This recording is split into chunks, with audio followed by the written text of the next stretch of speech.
Então eu vim para Canela e vim conversar com o Braulio. Né? Já conheci o Braulio há muito tempo, enfim, da rádio, vida inteira o Braulio trabalhando ali.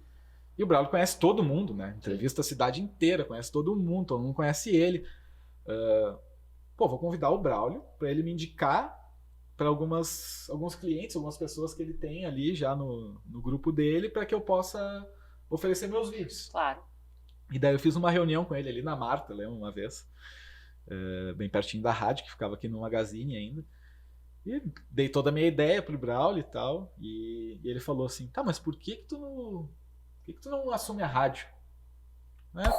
Tem a família inteira aí, a rádio é de vocês, é um baita de um negócio e tal, e a rádio só tocava bolero, meu avô é um cara super xiita, um negócio assim, ó.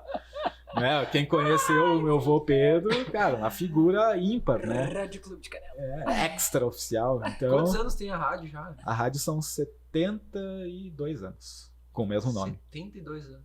Então, muito difícil. O vô, imagina, nunca ia imaginar. Ele foi o primeiro? Não foi o primeiro, porque a rádio, a primeira transmissão dela foi em dezembro de 1949. Tá? Como é que surgiu a rádio? Um grupo de empresários de Canela, enfim, se reuniu porque precisava se comunicar.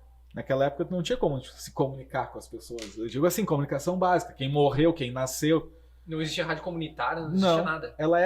Basicamente, ela é a primeira rádio comunitária daqui, só que ela, desde o começo, ela foi uma rádio comercial, né? Uhum. Ela não tem os aspectos de uma rádio comunitária. Porque a rádio comunitária não pode ter fins lucrativos, você não pode vender comercialmente ela, né? Não existe. Isso, tecnicamente ela era uma rádio comercial, mas ela funcionava como uma rádio comunitária. Né? Então, não tinha nenhum radialista ali, enfim, quem trabalhava ali, eram pessoas assim, por exemplo, o seu Luiz Vender, que construiu o transmissor, sabe, da rádio, não foi comprado, foi construído. E era uma coisa muito... Cada um tinha seu negócio. Né? A rádio era... Né, meio um hobby daquele grupo, né? Por uma necessidade. Era um clube. Era um clube, né? Faz sentido. Né? E aconteceu que foi indo, em 1975, 76, mais ou menos. Meu avô, muito amigo do Fernando Ernesto Correia, da família, enfim, dos donos da RBS, do grupo RBS. O Fernando Ernesto indicou para ele, olha, Pedro, a Clube de Canela está num processo que vai perder a concessão, né? Uhum. Porque não está mais atingindo os parâmetros técnicos. Renovar, né? O transmissor era o mesmo de 1950, enfim. Tu tem que ter um investimento e, enfim, Canela vai perder a concessão, mas eu acho que é um baita negócio e eu acho que tu tinha que ir atrás desse negócio. Só que o vô e a família deles, eles tinham a Idrel, a Cidel, enfim, eles trabalhavam com mecânica, com hidráulica. Nunca tinham vivenciado esse universo da música ou da... Não, no máximo gostar. Se escutava alguma rádio naquela época? Eu não vou te saber quais rádios, mas é que naquela época as rádios elas chegavam muito mais longe. A RBS surgiu ali pela década de 60, por aí. A TV? Sim. Não, mas primeiro foi a primeira... A Gaúcha agora fez 90 anos. Né? Foi a rádio. Semana passada fez 90 anos. Então a rádio sempre foi o carro-chefe. E por que não chega mais longe como chegava antigamente? Primeiro, muita... burocracia? Não. Questão eu não vou saber te explicar porque eu não sei assim tecnicamente, mas é uma questão física, pela questão de prédios, de Wi-Fi, né? Antenas, antena de internet, né? Essa quantidade de sinal hoje em dia que se tem. É a interferência na onda da rádio. Cara, a própria indústria, por exemplo, na AM, na rádio AM, a indústria, tem uma indústria forte puxando muita energia numa cidade, ela interfere extremamente. Então, por exemplo, se costumava antigamente, as histórias dos grandes músicos, por exemplo, eles esperavam chegar de noite, quando as fábricas desligavam, iam para o lugar mais alto da cidade para poder pegar os rádios de outros lugares, né, escutar músicas diferentes, enfim. Então tinha muito esse aspecto técnico, né, na rádio, que com a quantidade de coisas que foram sendo, né, parte elétrica, parte Wi-Fi, 3G, 4G, 5G, isso foi dificultando, principalmente o AM, foi dificultando muito a vida. Né? E daí isso lá em 75, por aí o vô, 78, ele assumiu oficialmente em 78, mas desde 75 ele começou a comprar as cotas, porque eram, sei lá, 15, 16 sócios. Porque era aquele clube de empresários lá que tinham fundado. E muitos deram pra ele, não, Pedro, se tu for tocar a rádio, tá aqui minhas cotas, eu não tenho nada a ver com isso, entendeu? Eu sou, sei lá, eu vendo madeira, sei lá. Não tem interesse. É muito legal ver o primeiro contrato da rádio, ele é tipo um documento histórico, é só nome de rua, eu brinco ali, né? É só Carlos Adir Silva, João Correia, não sabe? É só nome de rua. E então o vô como começou a assumir e tal, e fez um investimento em 78, assumiu daí realmente a direção da clube, e ficou aí até 2017, acho, 16, por aí, né, no comando da rádio. E daí vai nesse assunto, fecha bem nesse assunto, e é interessante, porque do dia do Braulio, esse que eu tava contando, né? E o Braulio falou, então, por que não a rádio, né? Esse negócio, um negócio histórico. Tem todo um... Sem dúvida. Valor tanto financeiro quanto sentimental claro. E tal. Por que não a rádio? Daí eu, mas bem capaz, tu conhece meu avô. Tu acha que se eu for lá falar pra ele, ele vai me mandar lá pra aquele lugar, do jeito dele, né, e tal. E... Com tantos anos de história, ele deve ter um apego muito grande. Total. Ali pelo negócio, o filho dele, né. Ele abandonou o negócio que ele tinha pra só se dedicar à rádio? Ele abriu mão das cotas dele, pegou esse dinheiro e investiu todo na rádio. Então foi a menina dos olhos dele. É o investimento da vida dele. Né? Ele não tirou férias, ele ia, fim de semana ele ia levar a minha avó e os filhos pra praia, dormia na sexta, no sábado, falava que tinha que voltar por algum motivo. A rádio saiu fora do ar, voltava e vinha embora, entendeu? Tinha que estar sempre perto, acordar cedo, aquela coisa. E eu já bem diferente, um gurizão tatuado, bem capaz, né? E o Braulio ficou naquela ali, né? Tá, mas por que não? Mas vai lá, tu já pediu pra ele pra te assumir a rádio? Eu falei, não, mas bem capaz que eu vou pedir, né? Tá louco, não sei o quê, vai me xingar. Ah, mas vai lá, né? Pede tu. O não tu já tem, né? Tu já sabe que ele vai te xingar, na pior das hipóteses, ele vai te xingar e tu... Saiu, já pega o pior cenário. A expectativa tá realizada, né? E eu fiquei com aquilo na cabeça ali, atravessei a rua no mesmo dia. Saí, sentei ali, vô, eu tava a fim de assumir a rádio. O que tu acha? Mudar a programação e tal, porque eu gosto de bolero, gosto de tango, só que não adianta, eu vou querer vender uma marca de roupa ali, né? Como é que eu vou... Quem é o público-alvo da rádio? O pessoal de 60, 70 anos, como é que eu convenço o cliente a anunciar na rádio e tal? Ele tinha se olhado pro negócio, assim, de venda, comercial? Não, a Clube, a FM, que daí a concessão da FM foi uma concessão que ele conseguiu em 1993, era o Spotify dele. Ponto final. Não existia Spotify na época. Ele botava música pra ele escutar. Só essa. E a AM que ganhava dinheiro. Eles simplesmente botavam música pra ele e pros amigos dele. Os meus avós ouviam a AM. Então, todos era o Spotify dele. Então, de forma, eu imaginei, ele vai me mandar longe, né? Enfim, tá louco. E ele só me olhou assim, é tua. E eu, não tava preparado. O que eu vou fazer? Eu tô morando em São Paulo ainda, eu não tô morando em Canela. Era pra te dizer não. Era pra te dizer não, tá aqui o controle, cara. tá aqui a chave, vai lá e amanhã tu assume. Daí eu, né, cara. Daí nisso eu fui pra São Paulo, daí, enfim, conversei com os guris, expliquei... oportunidade, fiquei mais um mês ali, organizei minhas coisas e vim pra Canela. A Bárbara já estava morando aqui e tal, então foi um processo natural.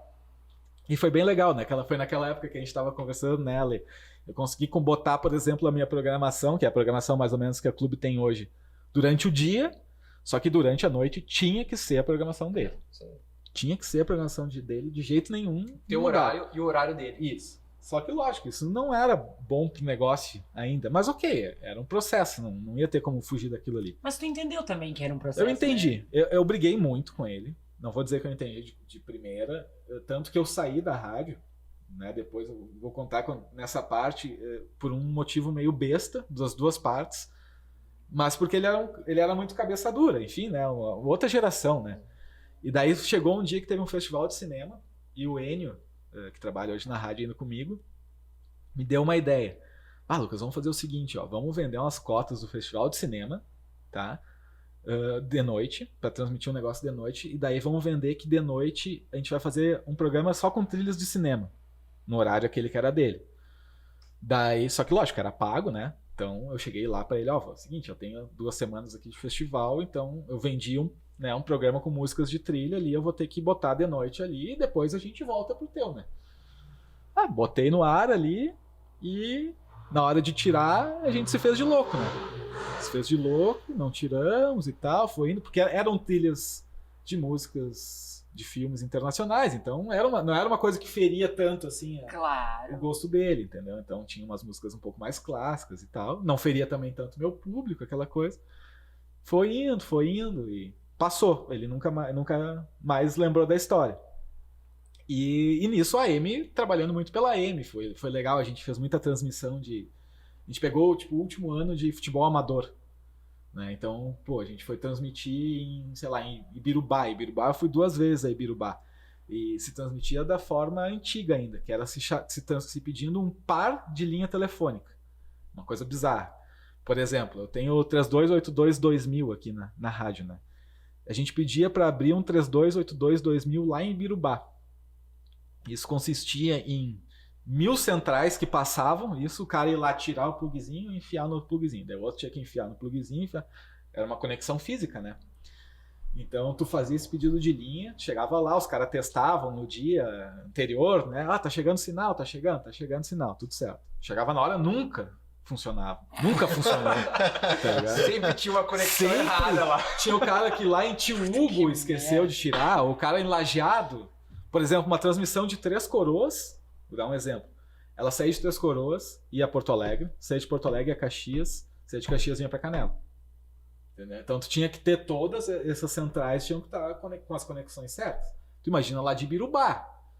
Cara, sei lá, tem 10, rodava o estado o negócio. Sabe? Então, só que foi uma experiência... É muita gente envolvida pra dar errado, né? Muita gente envolvida pra dar errado. E daí como é que os jogos no domingo, né? Daí chegava ali domingo, o jogo era às 4 da tarde, chegava domingo às 3 da tarde em Ibirubá pra montar e não tava funcionando. Como é que tu acha um técnico pra descobrir onde é que tava o problema? Daí entrava meu vô muito, e aqui na CRT ainda batia na porta assim, ó, tem que arrumar, começa a ligar pra quem é aí. Tipo... eu consigo visualizar. Consegue entrando assim na porta. Aqui, ó, então lá não sei onde, vai lá, descobre onde é que é. E sentava assim, acendia o cigarro aqui no meio da sala, assim, te olhando todo trabalhar, assim, né? Tipo, sem pressão, sem pressão, tranquilinho. E tu pensa que uma rádio gaúcha fazia isso direto, né? Transmissão de jogo e tal. Nossa. E eram essas passagens. Pedro Ernesto deve ter entrado em alguma sala. Mas também. Com certeza. Então, é uma questão, lógico que tem rádios que acho que até hoje eu não digo até hoje, porque hoje está muito mais fácil tu transmitir de qualquer lugar com um sinal de internet, mas até 2015, sei lá, muita gente que não tinha satélite... A gente tá falando de tanto tempo assim, né? 2015, 7 anos. Então também são essas experiências assim, da própria Rádio AM que foram muito legais, sabe? Eu quase apanhei em Fagundes Varela, sabe? Porque no jogo, nós jogando semifinal contra o Botafogo de Fagundes Varela. Primeiro jogo aqui em Canela, né? Nós transmitindo e a gente, uma transmissão completamente parcial, né, cara? Torcendo pro Serrano 100%, né? Tipo assim, ó, não tem, né? Enfim, tipo o Galvão narrando o Brasil, assim. Daí tinha um cara deles, o atacante deles, que parecia na época tinha uma novela. Eu não assisto novela, não vou saber, mas era o Tufão. Sim. Avenida Brasil. Isso, Avenida Brasil. Tinha o Tufão. E daí no time dos caras, tinha um cara que era igual o Tufão, né? E daí na transmissão a gente brincando, o Léo Duarte, que tava de repórter de campo, o Tufão, não sei o quê, e o Tufão pra lá e o Tufão pra cá. Né? Nós dando risada do Tufão. Daí, segundo jogo lá em Fagundes Varela, tá tranquilo, chegamos lá, transmitimos o jogo, o Serrano foi eliminado, o Tufão fez 2 gols. E nós descendo, indo embora, eu, o Léo, o Chuchu, vocês conhecem o Chuchu, Eduardo Rodrigues, o Eduardo com problema no pé, mancando assim, o Cadão, zagueiro do Serrano, um cara grande, ok? Daí nós descendo ali e um cara meio alterado, né, do trago, quem é o Tufão agora? Não sei o quê. E nós dando risada. Legal, né? O Tufão, não sei o quê. Brincadeira, né? Viu, o Tufão acabou com vocês. E não sei o quê. Veio um outro, né? Nós, pois é. E nós escutamos tudo lá que vocês falaram lá na transmissão, lá, porque eles não tinham como ver o jogo, né? A rádio, não tinha rádio de Fagundes Varela. A única que transmitia era Clube. Pela Rádio Clube. Claro, né? Eles escutaram pela Rádio Clube, né? Que sacanagem. E daí a gente começou a pensar assim, putz, cara, acho que não é brincadeira. Daí nisso o cara falou, isso que dá botar microfone na mão dos palhaços. Então a gente, não é brincadeira. nós vamos apanhar mesmo. É agora que nós vamos apanhar. Daí nisso eu enchi um caixote da maleta, assim, que era um caixote de transmissão, tinha os cabos, as coisas tudo, de madeira, assim, o Léo já meio que já fechou a mão daquele caixote. Vai balançar. Né? Cara, a sorte que nisso tava saindo o tufão ali do jogo e tal, e ele falou, né, cara, capaz, a gurizada tá brincando, tá tudo certo. O tufão apazigou, então. O tufão salvou, cara. Nossa. Porque ele não ouviu a transmissão. Se ele tivesse, cara, então assim, essas experiências assim, legais pra caramba, assim.